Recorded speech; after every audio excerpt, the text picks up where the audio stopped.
ورزشی قوت و جسارت و نیروی نورسان را زیاد می‌گرداند.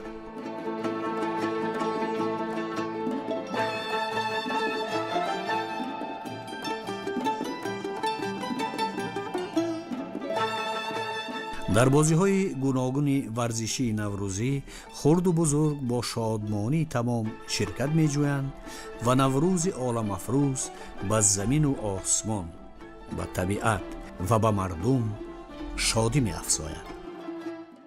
من جرخانов اکرام طول یک سال است که در مجموعه ورزشی رقم 2 عنایت تیمورملک مشق کرده ایستاده‌ام. استادی من گل احمد فرمایل میباشد و من میخواهم که در آینده فوتبالیست شده پرچم تاجیکستان را بالا بردارم. نوروز شد و لاله خوشرنگ برآمد، بلبل به تماشای دف و چنگ برآمد، مرغان هوا جمله بکردند پرواز، مرغ دل من از قفس تنگ برآمد.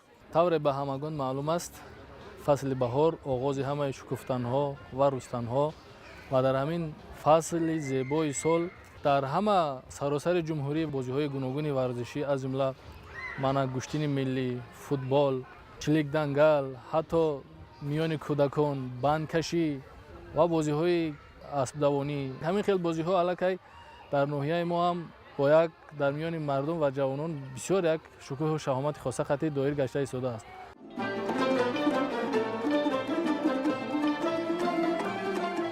گستردن خوان نوروزی و آراستنش با سنت نجیب نیاگان با 7 سین و 7 چین نمونه خیر و برکت است.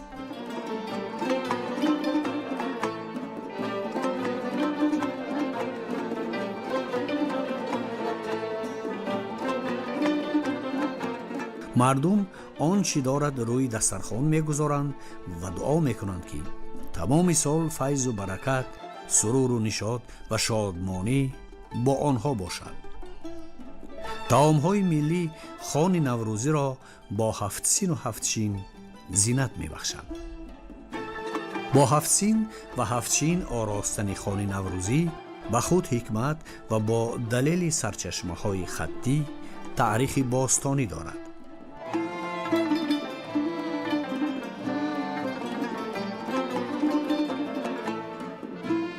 در نوروز خوراک‌های ملی که از رستنی‌های شفابخش تیار می‌شوند زیبی دسترخوانند.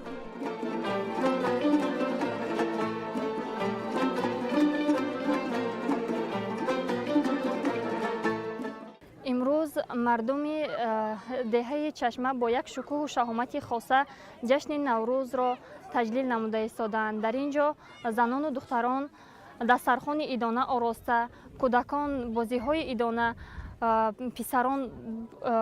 پسران بازی‌های ورزشی از قبیل بندکشی، چلیک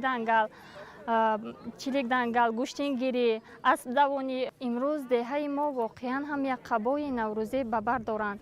نوروز شد و جمله جهان گشت معطر از بوی خوش و لاله و ریحان و صنوبر.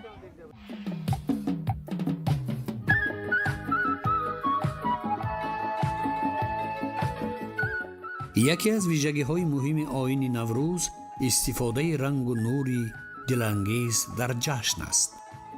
سر و لباس نوروزی شادی انگیز است.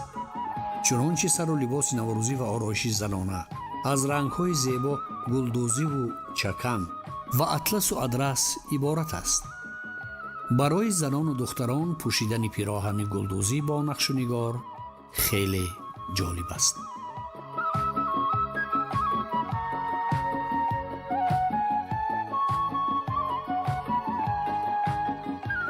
محصول ایجاد و آثار دستان بانوان صاحب هنر زینت خانه و در و بزمگاه نوروزی است.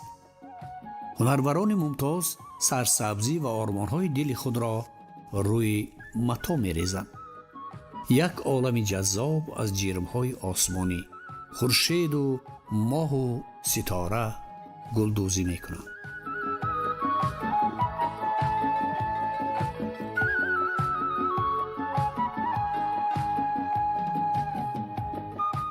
چون سنت دیرین و عنعنه نیک بانوان سالار هنرمند و گلدختران جوان و نورست در دوختن چادر و بردیواری کمک میکنند، بلکه آنها را می‌آموزد. من از زر و دولت ما هنرمندی همین نوعی تیمور ملیک. من طولی 10 سال است که به همین چکندوزی سر و کار دارم. چندین زنهای خیلی شما میبینین وزیر، من چندین زنها مقصد چندین